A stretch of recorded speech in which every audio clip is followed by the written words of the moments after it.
Hello everyone. तो आज हम पढ़ने जा रहे हैं एंजाइटी डिसऑर्डर। तो चलिए शुरू करते हैं कि एंजाइटी डिसऑर्डर है क्या।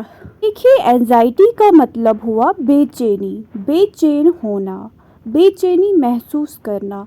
और डिसऑर्डर का मतलब हो गया फिजिकल और मेंटल फंक्शन में कोई खराबी आना, कोई चेंजेस आना। देखिए, जब भी किसी इंसान में एंजाइटी डिसऑर्डर होता है तो उस इंसान में हमें कौन सी चेंजिंग देखने को मिलती है। मेंटल, फिजिकल, इमोशनल सिम्टम्स उसमें देखने को हमें मिलते हैं। सिम्टम्स मतलब अलामात, हमें कुछ निशानियां देखने को मिलती हैं एंजाइटी डिसऑर्डर जिस भी इंसान में होता है। देखिए, ये जो एंजाइटी डिसऑर्डर है ये एक किस्म की, एक तरह की दिमागी बीमारी है। एकदम से इंसान को डर लगने लगता है, इंसान जो है वो परेशान होता है एकदम से, और उसकी जो दिल की धड़कनें हैं वो तेज़ तेज़ चलती हैं। उस इंसान का जो दिमाग है वो बिल्कुल एकदम से ब्लैंक होता है, मतलब उसके सोचने समझने की जो ताकत है, जो एनर्जी है, वो कुछ सोच समझ नहीं पाता है अपने दिमाग से, बिल्कुल एकदम से सोचना समझना भी बंद हो जाता है। चलिए इसके इलाज के बारे में जान लेते हैं।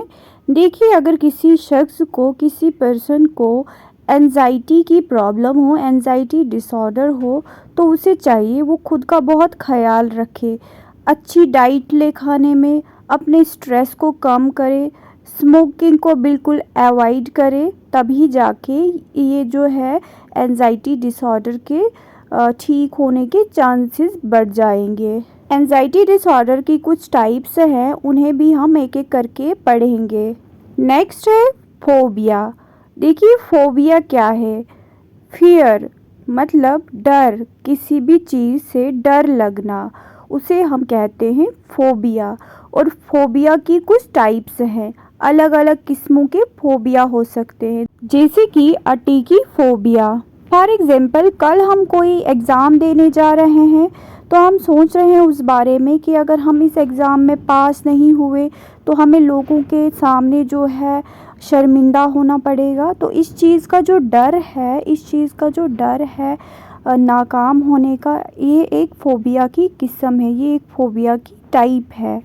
नेक्स्ट है अगारोफोबिया, मतलब ओपन स्पेसेस से जाने का डर, खुले मैदान में जाने से डर लगना, ये भी एक किस्म है फोबिया की। नेक्स्ट है अल्गोफोबिया, मतलब बीमार होने से डर लगना। नेक्स्ट है एक्रोफोबिया, मतलब ऊंचाई से डर लगना, ये भी एक किस्म है, ये भी एक टाइप है फोबिया की। आगे है इंसेक्टोफोबिया, मतलब कीड़े मकोड़ों से डर, कीड़े मकोड़ों का डर।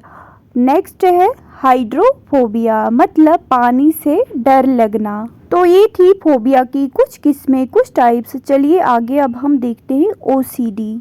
ओसीडी का मतलब है ऑब्सेसिव कंपल्सिव डिसऑर्डर।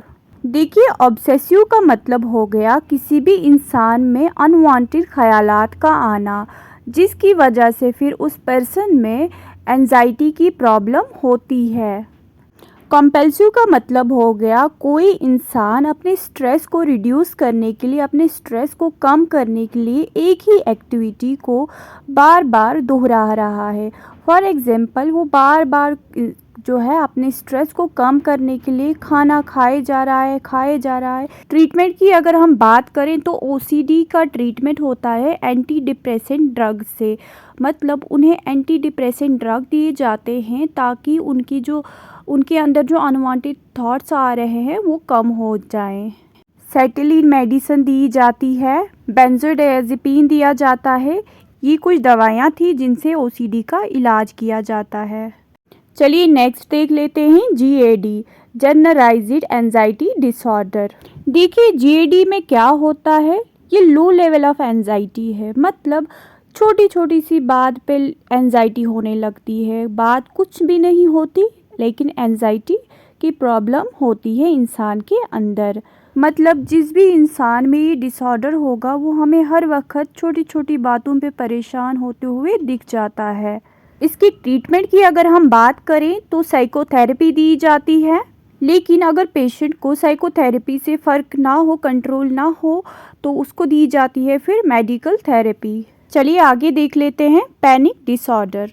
देखिए, जब किसी इंसान में पैनिक अटैक आ जाता है तो उसके अंदर एकदम से बहुत ज़्यादा घबराहट आने लगती है, वो बहुत ज़्यादा बेचैन फील करता है, इंसान को सांस लेने में बहुत ज़्यादा प्रॉब्लम होती है, बहुत ज़्यादा दिक्कत होती है, दिल बहुत ज़ोर से तेज़ी से धड़कने लगता है, इंसान को एकदम से पसीना आने लगता है, इंसान को ऐसा लगता है कि बस वो अब मरने वाला है।